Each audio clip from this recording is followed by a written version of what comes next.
할렐루야. 아멘. 오늘 수요예배 가운데 오신 우리 성도님들에게 하나님의 크신 은혜와 위로가 함께하기를 간절히 소망합니다. 아멘. 우리 옆사람과 인사하겠는데요. 주님 안에서 사랑하고 축복합니다. 아멘. 그렇습니다. 오늘은 계속해서 창세기 강의 말씀을 보고 있는데요. 특별히 오늘 창세기 3장 21절에서 21절까지 말씀인데요. 너희가 죽을까 하노라, 죽을까 하노라 라는 제목으로 말씀을 보도록 하겠습니다. 오늘 특별히 이 말씀을 통해서 하나님께서 우리 인생의 가장 아픈 부분인 그 부분이 무엇인지 말씀하고 있고요. 또 그 아픔을 덮으시는 이 하나님의 사랑을 말씀해 주고 있습니다. 오늘 하와가 내뱉었던 이 한마디, 죽을까 하노라 라고 말했던 이 부분이요, 우리들의 신앙의 삶에 어떻게 우리는 반응하고 있는지, 또 하나님께서는 그것을 어떻게 반응하시고 또 은혜를 베풀어 주신지를 오늘 말씀을 좀 몇 가지로 살펴보면서 함께 보도록 하겠습니다. 우리 첫 번째인데 첫 번째 한번 읽어볼까요? 시작. 설마가 반드시 이길 때입니다. 네, 여러분 살다 보면 설마 하시는 경우가 있으시죠? 설마 이렇게 되겠어? 설마 그러기까지 할까? 라는 부분이 우리가 늘 쓰는 단어입니다. 본문 1절에서 3절까지인데요. 다시 한번 읽어볼까요? 시작. 그런데 뱀은 여호와 하나님이 지으신 들짐승 중에 가장 간교하니라. 뱀이 여자에게 물어 이르되 하나님이 참으로 너희에게 동산 모든 나무의 열매를 먹지 말라 하시더냐. 여자가 뱀에게 말하되 동산 나무의 열매를 우리가 먹을 수 있으나 동산 중앙에 있는 나무의 열매는 하나님의 말씀에 너희는 먹지도 말고 만지도 말라 너희가 죽을까 하노라 하셨느니라. 아멘. 오늘 이 본문의 말씀을 통해서 설마라는 부분이 있다라는 것이죠. 이 뱀 사탄이 이제 하와에게 나타나서 아주 교묘하게 접근을 합니다. 하나님이 참으로 동산 모든 나무의 열매를 먹지 말라 하시더냐라고 질문을 하죠.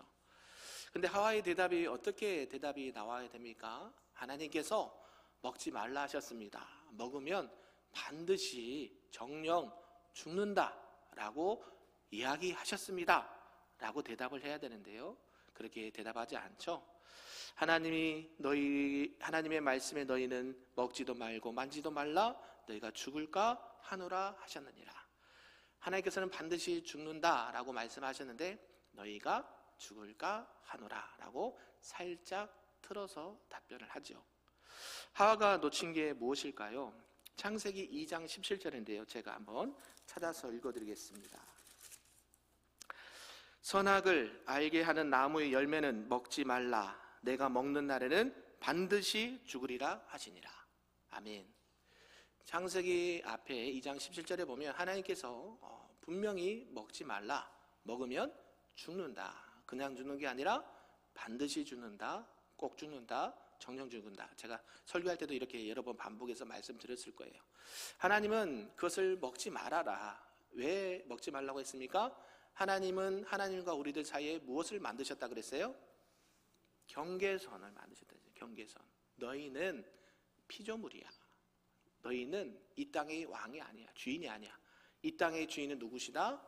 하나님이시다. 그 경계선을 넘으면 안 돼, 너희는 죽어 라고 말했다는 것이죠. 여기 창세기 2장 17절 무트 타무트라는 단어가 쓰는데요, 히브리어로 죽고 죽으리라, 반드시 죽으리라, 정령 죽으리라 라는 단어가 쓰였습니다. 이것은 죽을 수도 있고 안 죽을 수도 있는 게 아니라 100% 죽는다라고 말한 것이죠. 근데 하와는 이것을 어떻게 살짝 바꿉니까? 펜테무튼이라는 단어를 씁니다. 할지도 모른다, 또 혹시 모르니까. 하나님이 그렇게 말씀하셨는데 진짜 죽이시기까지는 하겠어? 라는 의미의 말을 했다라는 것이죠. 우리 아이들이 어떤 높은 곳에 올라가서 뛰어내린다 라고 생각을 해보면 어떻게 합니까? 부모들은 그래 뛰어내려라, 아이고 잘한다, 칭찬할 부모는 없지요. 저도 예전에 2층이나 이 옥상 같은 데서 일부러 뛰는 것을 이렇게 재밌게 했던 기억이 납니다. 안 다쳐서 천만다행이죠. 넘어지거나 또 발을 찌으면 부러지거나 다리를 접질리게 됩니다. 그래서 부모가 그 아이를 어떤 구속하려고 나무르려고 한 게 아니라 아이를 안전하게 지키고 또 살리려는 이 부모의 마음과 사랑이 담긴 말이죠. 거 올라가면 안 돼, 만지지 마, 뛰어내리면 안 돼, 이런 것들이 뭐예요? 자녀를 미워해서 그런 게 아니라 사랑해서 보호해주고자 안전하게 지키고자 하는 부모의 마음이 있다라는 것이죠. 근데 아이들은 그렇지 않죠. 안 다쳐봤으니까 설마 죽게 하겠어? 라고 뛰어내립니다. 그러면 어떻게 돼요? 사고가 날 수 있는 확률이 높다라는 것이죠. 우리 신앙도 그렇습니다. 성경은 죄의 싹은 사망이다 라고 분명하게 말씀하십니다. 근데 우리는 어떠냐면 이 세상과 적당하게 타협을 하고 지낸다라는 것이죠. 다들 이 정도는 괜찮아, 다들 이 정도 거짓말을 하고 있어, 다들 이 정도는 눈 감아 줄 거야. 누구 생각인가요? 내 생각이죠. 하나님은 그렇지 않습니다. 혹시라는 이런 마음이 우리의 영혼을 갉아먹는 독소가 된다라는 것이죠. 하나님께서는 반드시 죽으리라 하셨다라는 것은 우리를 겁주거나 공포감을 심어주기 위해서 한 말씀이 아니었다라는 것이죠. 하나님은 우리에게 생명의 근원이 되시고 또 하나님 앞에 우리가 그 안전한 가운데 거하기를 원하시기 때문에 그런 것들을 말씀하셨다라는 것이죠. 그래서 이거는 먹으면 안 돼, 죽어, 이거는 뭐냐면 그만큼 그 자녀를 향한 하나님의 사람들을 향한 절박한 사랑의 표현이 그런 표현이었다라고 하는 것이죠. 사랑하는 성도 여러분, 하나님의 말씀 앞에 우리가 내 생각, 내 판단을 앞세우는 것이 아니라 정령 죽으리라 말씀하신 그 말씀을 마음판에 깊이 새기고 우리를 사랑하시는 그 말씀의 메시지로 받으실 수 있기를 주님의 이름으로 축복합니다. 아멘. 두 번째인데요, 우리 두 번째 한번 읽어볼까요? 시작. 똑똑함이 가져온 벌거벗음입니다. 똑똑하다. 그런데 벌거벗었다, 이게 무슨 말씀이냐면 우리 7절 말씀인데요, 한번 읽어볼까요? 시작. 이에 그들의 눈이 밝아져 자기들이 벗은 줄을 알고 무화과 나무 잎을 엮어 치마로 삼았더라. 아멘. 이 사단의 유혹, 뱀의 유혹에 그냥 넘어가 버렸습니다. 선악을 알게 하는 나무 열매, 선악과를 먹어버렸습니다. 그런데 어떤 일이 일어났을까요? 그들의 눈이 밝아져 버렸습니다. 그래서 어때요? 자기들이 벗은 줄을 알게 되었습니다. 여기서 참 말의 의미가 있는데요, 여기서 뱀은 아룸이라는 단어가 씁니다. 그래서 강교하다라고 알고 있죠. 강교하다, 아까 말했잖아요. 강교한 뱀이, 사탄이 이렇게 말합니다. 그래서 이 강교함, 때로 번역에는 지혜로움이라는 표현도 있습니다. 그래서 성경에도 있지 않습니까? 뱀처럼 지혜롭고 비둘기처럼 순결하게. 그러니까 뱀이 강교하기도 하지만 또 어떤 부분에서는 참 지혜로운 부분도 없지 않아 있다라는 것이죠. 그래서 인간은, 우리 사람은 그 지혜를 얻고 싶어서 선악을 알게 하는 나무 열매를 먹게 되었다라는 것입니다. 보니까 어때요? 보암직도 하고 먹음직도 하고 지혜롭게 할 만큼 탐스러운 나무인지라. 그래서 자기가 먹고 함께한 남편에게도 주어서 먹겠다라는 것이죠. 그 결과가 어떻게 됐습니까? 지혜를 구해서 하나님처럼 되고 싶은 그 지혜를 구해서 어때요? 지혜롭게 됐으면 참 좋겠는데요, 7절에 보니까 벌거벗었다, 벌거벗음을 알게 되었다라는 것이죠. 구약의 사사기에 보면 삼손이 나옵니다. 이 삼손이요, 자기의 힘과 지혜를 믿고 이방 여인들과 함께 즐기고 하나님께서 규정하신 이 나실인의 규정을 어기게 됩니다. 그 결과가 어떻게 된 줄 아시죠?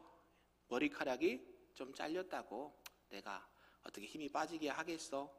라는 생각을 했다는 것이죠.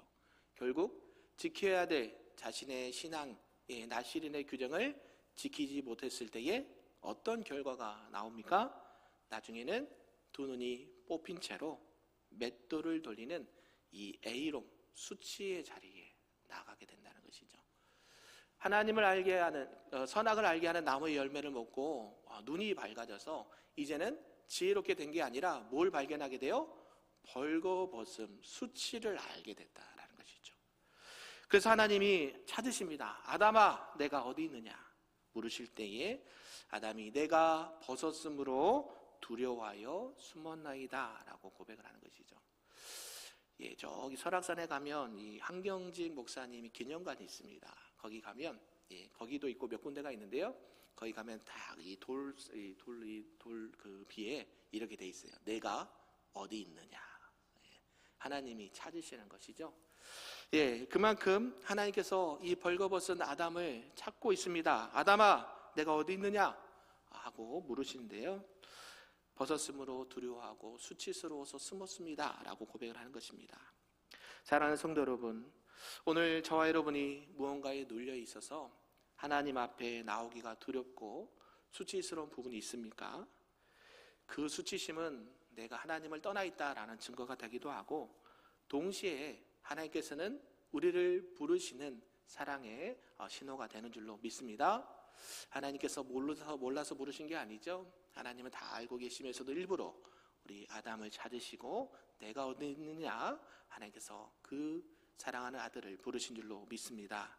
저와 여러분도 하나님 앞에 이런 부르심 앞에 나의 모든 죄와 수치, 모든 허물을 내려놓고 하나님의 부르심 앞에 담대하게 나갈 수 있기를 주님의 이름으로 축복합니다.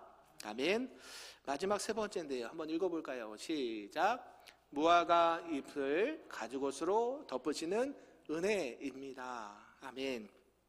우리 마지막 끝절인데요. 21절 말씀 함께 읽어볼까요? 시작. 여호와 하나님이 아담과 그의 아내를 위하여 가죽옷을 지어 입히시니라. 아멘. 지금 이 마지막 21절이 하나님께서 우리에게 말씀하신 복음과 사랑의 메시지가 들어 있습니다. 여호와 하나님이 아담과 그의 아내를 위하여 가죽옷을 지어 입히셨다라고 말하는데요.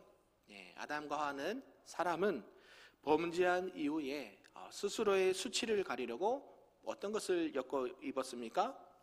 예, 무화과 나무 잎을 엮어서 치마로 삼았더라. 자기의 수치를 가리웠다라고 성경은 말합니다. 우리가 만든 이 무화과 나뭇잎은 영원하지 않죠. 때가 되면 바짝 마르고 부서지기 쉽습니다. 잎사귀는 햇볕이 나면 금방 말라 바스러집니다. 우리 인생이 그렇다라는 것이죠. 내가 돈으로 또 학벌로 또 여러 가지 평판으로 내 죄와 수치를 아무리 가리려고 해도 인생에 뜨거운 시련이 오게 되면 그 무화과 나뭇잎은 아무 쓸모가 없다라는 것이 성경이 우리에게 주는 말씀이다라는 것이죠. 그러한 때에 하나님께서는 우리에게 사랑의 말씀을 주십니다. 뭘 주셔요? 네, 가죽옷을 지어 입히신다라는 것이죠. 여러분, 이 가죽옷을 만들려면 어떤 일이 있어야 합니까? 첫째는 동물과 가축을 잡아야 되죠. 그 가죽을 벗겨야 됩니다. 그리고 옷을 입을 수 있도록 재단을 해야 됩니다. 예, 이 모든 일련의 과정이 누가 하셨습니까? 하나님이 하셨다는 것이죠. 죄 없는 짐승 한 마리를 반드시 피를 흘려 죽여야 했습니다. 이게 하나님이 우리를 향한 사랑의 말씀이라는 것이죠. 아담과 하와가 보는 앞에서 그 짐승의 가죽옷을 벗길 때에 하나님은 그 침묵 가운데 선포하십니다. 너희가 입어야 될 옷은 무화과 나뭇잎이 아니라 이 가죽옷이다.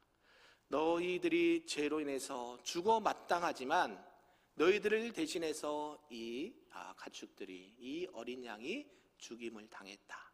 이 가죽옷으로 너희의 죄와 허물을 덮어야 된다. 아멘이신가요? 사랑하는 성도 여러분, 말씀을 좀 정리하겠습니다. 오늘 우리가 세상 속에서 늘 흔들립니다. 죽을까 하노라 라는 말에 자꾸 속습니다. 그러나 하나님은 분명하게 말씀하셨습니다. 죄의 삭은 사망이다. 너희가 선악을 알게 하는 나무를 먹으면, 열매를 먹으면 반드시 죽는다. 우리는 이 말씀을 죽을까 하노라 라고 자의적으로 해석을 하고 판단을 합니다. 이런 실수와 오류를 범하지 않기를 주님의 이름으로 축복합니다. 네, 하나님의 말씀을 대할 때에 있는 말씀 그대로 받아들이시길 바랍니다. 내 경험, 내 상황, 사회적 이성의 판단 그것을 내려놓으시길 바랍니다. 세상은 그럴 수도 있습니다. 세상은 죄를 넘어갈 수도 있습니다. 그러나 하나님은 그 죄를 보시고 공의로우신 하나님께서 우리를 사랑하시되 죄는 반드시 심판하십니다. 믿으십니까? 이런 은혜 가운데 그 가죽옷을 입히신 하나님의 은혜 가운데 우리가 죄와 허물을 덮어주시고 우리를 위해서 대신 죽어주신 예수 그리스도의 의의 옷을 입고 오늘도 주님 앞에 당당히 나가시는 저와 여러분 되기를 주님의 이름으로 축복합니다. 아멘. 기도하겠습니다.